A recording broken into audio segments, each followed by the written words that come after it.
El siguiente bloque es presentado por la Iglesia Metodista Independiente de Chile. Para la sola gloria de Dios.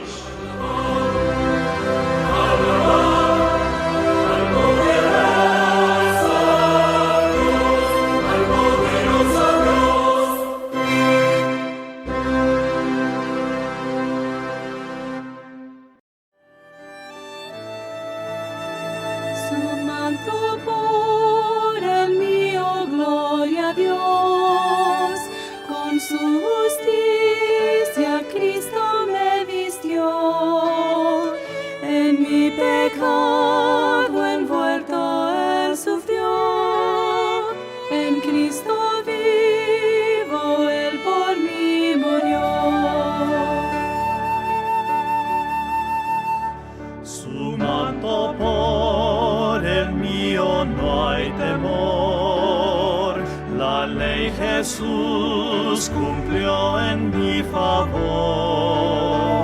Ya justo soy, mas no por mi virtud. Fue por su vida y muerte en la cruz. Me aferro a Cristo, quien por mí sufrió. En cruenta cruz la espalda Dios le dio. Por tanto amor, deudor soy del Señor. Mi ser entero entrego con amor.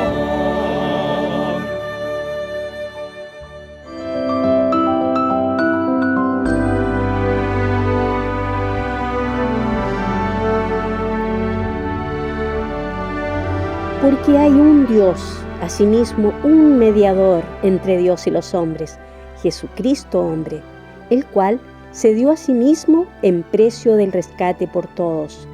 Primera carta a Timoteo, capítulo 2, versículos 5 y 6 en su parte A. Apreciado oyente, es en virtud de esta mediación, de este puente tendido por Dios hacia el hombre y que se ofrece permanentemente a todo aquel que viene al Señor Jesús por fe, que podemos ser reconciliados con el Dios eterno. Conocer entonces más de Cristo, de su naturaleza como Dios hombre y del porqué de la cruz, es el objetivo de nuestra serie de estudios sobre Cristología, que les ofrecemos hoy en su tercer capítulo.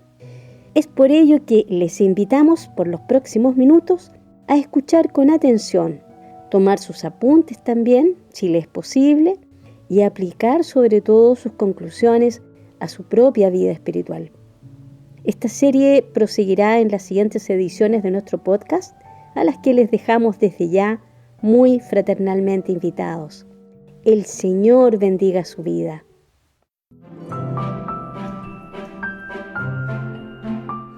Selah. Medita en estas palabras. Una producción de la Iglesia Metodista Independiente en Chile. ¿Cómo no reconocer a nuestro Salvador? Hechos, capítulo 4, versículo 12 dice: Y en ningún otro hay salud, porque no hay otro nombre debajo del cielo dado a los hombres en que podamos ser salvos. A lo largo de la historia de la humanidad, los pueblos y naciones han buscado héroes o salvadores que lideren con fuerza contra sus enemigos. Sin embargo, siglos atrás fue anunciado el único Salvador, Jesucristo. Mateo 1:21 dice: Y llamarás su nombre Jesús, porque Él salvará a su pueblo de sus pecados. Existen numerosas razones para saber que Él es nuestro Salvador. Él es el camino, la verdad y la vida. Él murió por nuestros pecados y prometió volver por su iglesia y establecer su justicia y su reino eterno. Gloria a Dios, que envió a su Hijo unigénito para salvarnos. Juan 3:16 lo declara: Porque de tal manera amó Dios al mundo, que ha dado a su Hijo unigénito, para que todo aquel que en Él cree no se pierda, mas tenga vida eterna.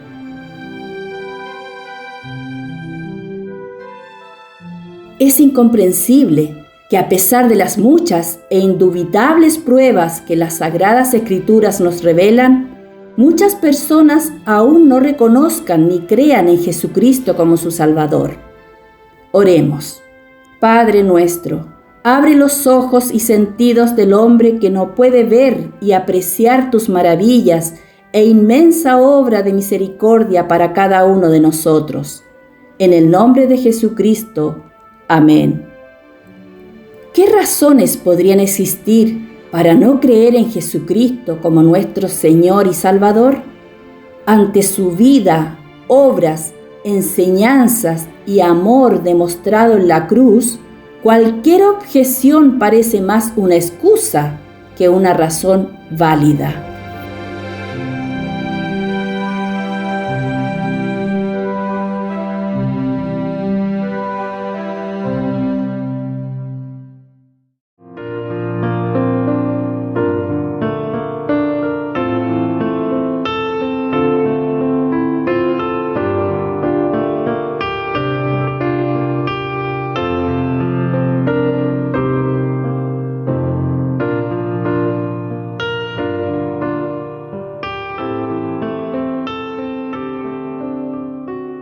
Triunfar sin sufrir. Véase Juan 12:34. Él está hablando del grano de trigo. Si no es sepultado en la tierra, no puede dar fruto, etcétera, etcétera. Compárese con Salmo 110:4. Juró Jehová y no se arrepentirá. Tú eres sacerdote para siempre, según el orden de Melquisedec. Isaías 9:7. Lo dilatado de su imperio y la paz no tendrán término sobre el trono de David y sobre su reino, disponiéndolo y confirmándolo en juicio y en justicia desde ahora para siempre. El celo de Jehová de los ejércitos hará esto. Ezequiel 37:25. Y habitarán en la tierra que di a mi siervo Jacob, en la cual habitaron vuestros padres. En ella habitarán ellos y sus hijos, y los hijos de sus hijos para siempre. Y mi siervo David les será príncipe para siempre. Y Daniel 7:14.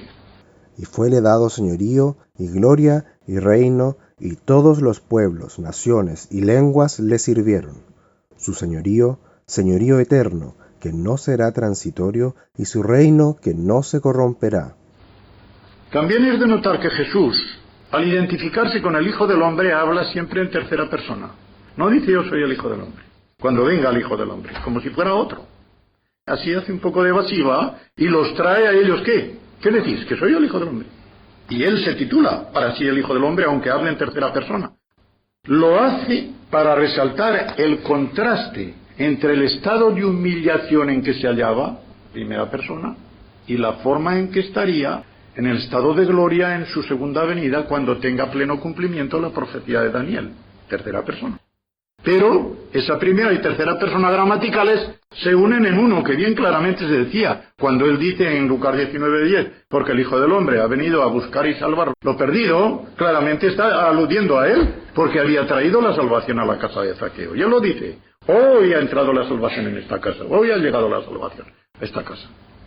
Punto tercero. Jesús, el Mesías, era y es para siempre Dios como el Padre y el Espíritu Santo. Esto es para avanzar un poco más, ¿verdad? Que venía no solo como Mesías, sino también como Hijo de Dios. Solo una persona divina, venida a morir por los pecadores, podía darnos la verdadera medida del amor de Dios a los hombres y llenar sobradamente los requisitos de nuestro gran sumo sacerdote. Vean Juan 3:16 en cuanto a lo del amor de Dios. No los vamos a repetir y los conocen bien. Romanos 8:32. El que aún a su propio Hijo no perdonó, antes le entregó por todos nosotros, ¿cómo no nos dará también con él todas las cosas? Gálatas 4:4. Mas venido el cumplimiento del tiempo, Dios envió su Hijo, hecho de mujer, hecho súbdito a la ley. Primera de Juan 3:1. Mirad cuál amor nos ha dado el Padre, que seamos llamados hijos de Dios. Por esto el mundo no nos conoce, porque no le conoce a Él. Primera de Juan 4, del 9 al 16. Y nosotros hemos conocido y creído en el amor que Dios tiene para con nosotros. Dios es amor, y el que vive en amor, vive en Dios, y Dios en él. Y en cuanto a los requisitos del sumo sacerdote, Hebreos 7, 25 y 26. Por lo cual puede también salvar eternamente a los que por Él se allegan a Dios, viviendo siempre para interceder por ellos.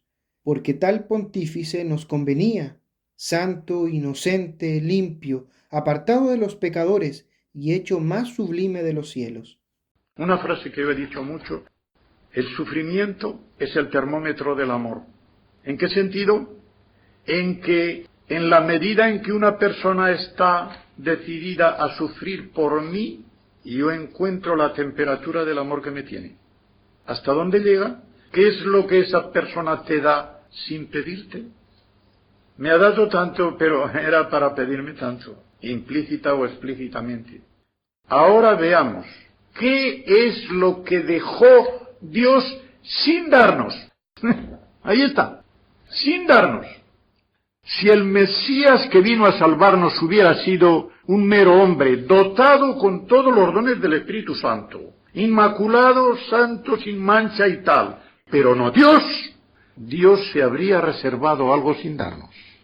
La temperatura del termómetro no habría sido infinita, pero la temperatura del termómetro nos dio un grado infinito, incalculable en la medida humana, porque Dios no pudo dar más. Se dio a sí mismo, y se dio a sí mismo en las tres personas, porque al dar al Hijo y al Espíritu nos dio su palabra y su corazón.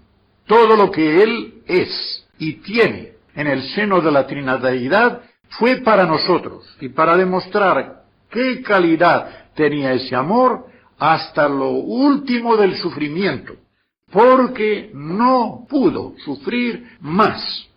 Pero tenía que ser hombre también. Dios no podía bajar en su naturaleza divina a morir por nosotros, porque aunque Dios puede padecer, no puede padecer físicamente si no se hace hombre. Dios puede sufrir en su interior, como se dice, en su corazón, de una manera que será mucho peor, en el sentido de mucho más hiriente, que cualquier herida física que una persona pueda sufrir. Pero, para sufrir y que todos lo viéramos y viéramos ese termómetro de su amor, tenía que ser hombre. Y tenía que ser hombre primero para poder ser mediador, puente. Pontífice significa el que hace puentes. El que hace puentes, ¿eh? Ponti, puente, fice es del verbo facio latino, que significa hacer. El que hace puentes es un pontífice. Pues bien, él hizo un puente. ¿Por qué? Porque había una cima. Es una cima que la encontramos en Isaías 59. Isaías 59 comienza el primer versículo diciendo que el oído de Dios no se ha hecho más duro para oír, ni su brazo se ha acortado para salvar. Pero nuestros pecados han hecho una cima, han hecho una separación entre nosotros y Dios. Esa separación nosotros no podemos hacer el puente porque somos pecadores. Tiene que venir alguien que sea santo y que sea Dios, porque es entre Dios y nosotros entre quienes se libra la batalla. Entonces ese Dios se hace hombre y es puente. Al ser puente es mediador entre Dios y los hombres, no entre los hombres y Dios, porque nosotros no podemos delegarlo. Es Dios el que le da la representación para que venga, hace puente y pasa al otro lado, que somos nosotros. Y, sobre todo, tenía que ser hombre para ser solidario con nuestra raza. Esa es la sublimidad de Hebreos 2 del 14 al siguiente. Y porque los hermanos participaron de carne y sangre, también él, por ese mismo medio, poder destruir las obras del diablo y acabar con el temor que tenían los hijos. ¿Qué temor? Pues un temor a la muerte y todo se acabó. El que no tiene a Dios, el que no tiene a Jesucristo para él, detrás de la tumba ya no hay nada. Hay un montón de carroña que allí se pierde y se acabó. Todo va a la fosa. Qué triste, ¿verdad? No es extraño que el mundo, la gente que no cree, se desespere cuando se lee, por ejemplo, el sentimiento trágico de la vida de Unamuno. Aquel hombre cuya mente y corazón estaban siempre luchando entre yo quiero sobrevivirme, yo quiero ser inmortal. Y la razón oscura de él le decía, pero voy a morir. Yo no quiero morir, tal. El hombre no quiere morir, quiere sobrevivirse, pero cuando se le ha cerrado la puerta a la eternidad, dice, si todo se queda en la tumba, como decía el Camus en La peste. Si Sartre tiene razón, si ese filósofo ateo tiene razón, no hay otra salida que el suicidio, decía él. No hay otra salida. ¿Qué sentido tiene la vida? Sartre la definía una pasión inútil.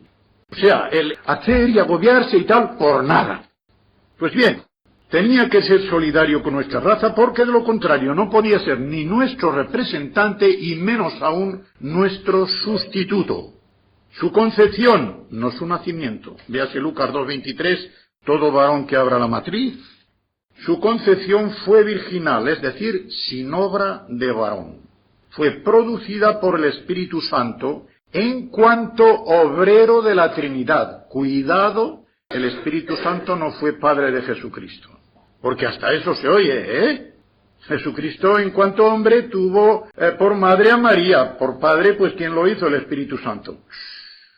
El Espíritu Santo no pudo engendrar al Hijo ni como Dios ni como hombre. Él fue un obrero de la Trinidad que produjo aquel milagro de que fuese un embrión humano lo que no salía más que del óvulo de la mujer. Y no había esperma de varón. Pero, ¿le vamos a negar a Dios hacer eso? Así que se suele decir que el Verbo asumió la naturaleza humana. No asumió un hombre hecho ya. Asumió una naturaleza humana. ¿Por qué esta naturaleza humana? Nunca fue una persona humana. En el momento en que fue un embrión humano, ya estaba unido al Hijo de Dios o al Verbo de Dios. O sea, lo que el Verbo de Dios asumió fue una naturaleza humana, no una persona humana, porque entonces habría dos personas en el Hijo de Dios. Una persona divina y una persona humana. De esta manera no, es una persona sola, divino-humana. Divina porque tiene una naturaleza divina que la tuvo siempre y la tendrá, y humana porque la asumió en un determinado tiempo y la conservará para siempre. El Espíritu Santo es el que produjo, sin ser su padre, su concepción en el seno de la Virgen María, Lucas 1:35. Yo lo suelo ilustrar de la manera siguiente. Supongamos que una madre tiene un hijo, por ejemplo, en el servicio militar, y el hijo está en una región o en un país muy frío, y desea confeccionarle, porque sabe, y quiere, y puede hacerlo, un jersey para que no pase frío durante el invierno. Este jersey se lo puede confeccionar de dos maneras. En su casita hace el jersey y se lo envía por correo. Pero supongamos que esta mujer pudiera confeccionarle el jersey desde el primer punto hasta el último puesto encima de él. ¿Verdad que es una ilustración idiota? Pero de modo que la primera puntada ya era sobre el hijo. Y le va haciendo el jersey alrededor, pero sobre el hijo ya existente, ¿verdad? Así que el jersey llega a ser jersey cuando ya estaba puesto. Voy entonces a esto. De la misma manera, la naturaleza humana del Señor Jesucristo en el vientre de la Virgen María fue producida por el Espíritu Santo, estando ya el Hijo de Dios dentro, y recibiendo desde el primer instante lo que era un embrión humano, ya era el embrión del Hijo de Dios. Estaba allí. Es una forma de decir, ¿verdad? Porque Dios está en todas partes.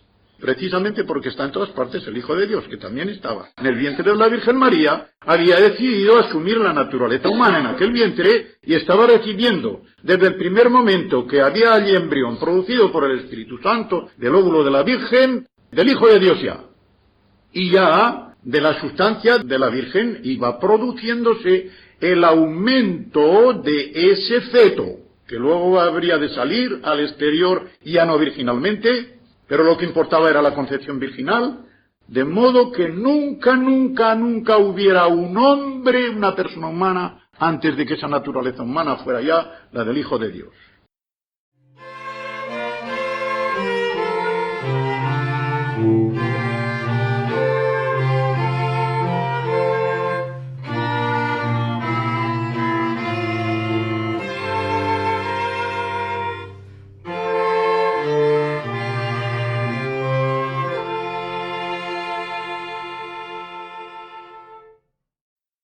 Cuarto punto. La encarnación del Hijo de Dios para ser el Mesías Salvador, llevó consigo la humillación que Pablo nos declara en Filipenses 2, 5, 8. A de tenerse bien en cuenta que dicha humillación no consistió precisamente en que el Hijo de Dios se hiciese hombre. No se rebajó Dios en hacerse hombre, porque ser el hombre modelo o el postrer Adán no es ningún rebajamiento, sino un honor para nosotros. Y un modelo de lo que había sido Adán antes del pecado, y que con creces lo superó Jesucristo después de su resurrección, convirtiéndose en cabeza de la nueva humanidad. Y si Adán había sido alma viviente, como dice Pablo, él había de ser espíritu vivificante. ¿Qué diferencia hay entre lo uno y lo otro? Pues la siguiente. Alma viviente quiere decir una persona con vida, y que con esa vida natural por procreación la puede traspasar a su descendencia. Pero no podía traspasarnos las cualidades buenas que había tenido de su espíritu porque las perdió en el pecado. Pero Jesucristo, aun sin descender físicamente de él, se convertía en espíritu que vivificaba como cabeza a todos los que habían de ser miembros de su cuerpo, que es la Iglesia. El despojo o vaciamiento, como dice el original griego, ekenosen eauton, se vació a sí mismo. Así lo pone el griego. Eauton, a sí mismo. Y este vaciamiento del Hijo de Dios consistió en dejar la forma, no la naturaleza de Dios. La forma significa la majestad esplendorosa de Dios como amo, como dueño, como aquí estoy yo, ordeno y mando, para tomar la forma del esclavito voluntario, total, obediente, y dice Pablo, obediente hasta la muerte. ¿Y qué muerte? Y muerte de cruz. Con lo que renunció al uso independiente de sus atributos divinos, según dijimos en la primera conferencia. Así que se despojó de aquello que readquirió. No readquirió la naturaleza divina, porque nunca la perdió, pero readquirió aquella gloria que había tenido con el Padre desde antes de la fundación del mundo, como él dijo en la oración sacerdotal del capítulo 17 de Juan. Ahora pues glorifícame, Padre, con aquella gloria que tuve contigo desde antes de la fundación del mundo. Como representante nuestro y cabeza nuestra, allí ha exaltado y glorioso, esperando también que nosotros lleguemos para participar de la misma gloria que él ya tiene a la diestra del Padre. Eso es una cosa gloriosísima. Nosotros no le añadimos nada a su divinidad, pero él ¿cuánto nos da de su divinidad a esta pobre humanidad nuestra, hecha tan gloriosa en el Hijo del Hombre que es nuestra cabeza? Quinto punto. La condición de Mesías comporta la de ser el Rey de Israel. Nunca en la Biblia se dice que Jesucristo sea el Rey de la Iglesia, sino el Rey de Israel. Y ahora sí que hay una buena lista. Apunten los textos. El primero es Génesis 49:10. No será quitado el cetro de Judá y el legislador de entre sus pies, hasta que venga Silo, y a él se congregarán los pueblos. Números 24:17. Verélo, mas no ahora. Lo miraré, mas no de cerca. Saldrá estrella de Jacob, y levantaráse cetro de Israel, y herirá los cantones de Moab, y destruirá a todos los hijos de Set. Jeremías 23:5. He aquí que vienen los días, dice Jehová, y despertaré a David renuevo justo, y reinará rey, el cual será dichoso, y hará juicio y justicia en la tierra. Isaías 9:6. Porque un niño nos es nacido, hijo nos es dado, y el principado sobre su hombro, y llamaráse su nombre admirable, consejero, Dios fuerte, Padre eterno, príncipe de paz. Jeremías 33:17. Porque así ha dicho Jehová, no faltará a David varón que se siente sobre el trono de la casa de Israel. Zacarías 9:9. Alégrate mucho, hija de Sión, da voces de júbilo, hija de Jerusalén. He aquí tu rey vendrá a ti, justo y salvador, humilde y cabalgando sobre un asno, así sobre un pollino, hijo de asna. Ahora vienen los del Nuevo Testamento. Mateo 21:5. Decid a la hija de Sión, He aquí, tu rey viene a ti, manso y sentado sobre una asna y sobre un pollino, hijo de animal de yugo. Marcos 15:32. El Cristo, Rey de Israel, descienda ahora de la cruz, para que veamos y creamos. También los que estaban crucificados con él le denostaban. Lucas 19:38. Diciendo, bendito el Rey que viene en el nombre del Señor, paz en el cielo y gloria en lo altísimo. Juan capítulo 12, versículos 13 y 15. Tomaron ramos de palmas y salieron a recibirle, y clamaban, Hosana, bendito el que viene en el nombre del Señor, el Rey de Israel. No temas, hija de Sión, he aquí tu rey viene, sentado sobre un pollino de asna. Apocalipsis 17:14.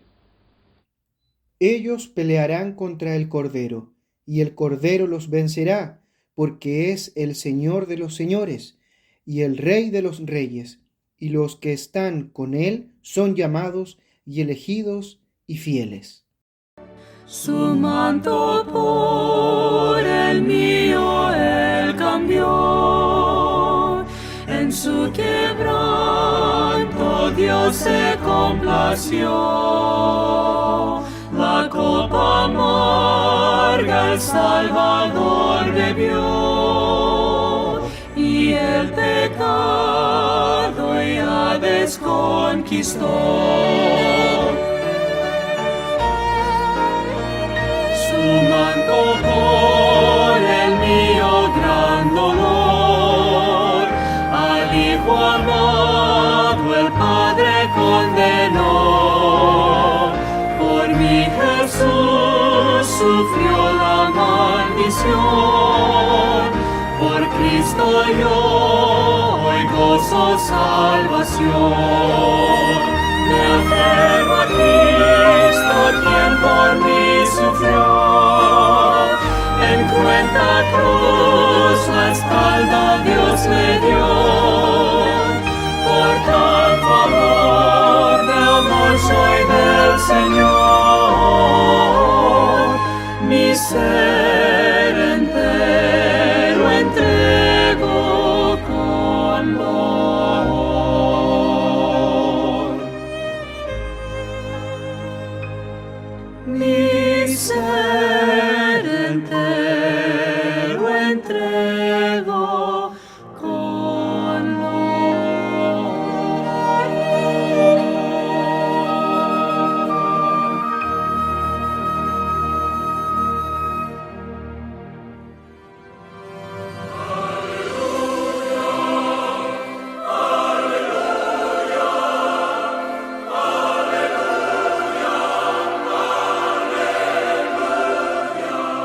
Y aquí concluye nuestro programa de hoy.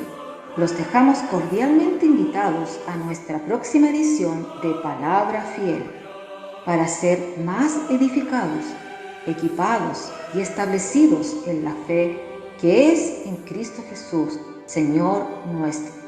El Señor les bendiga.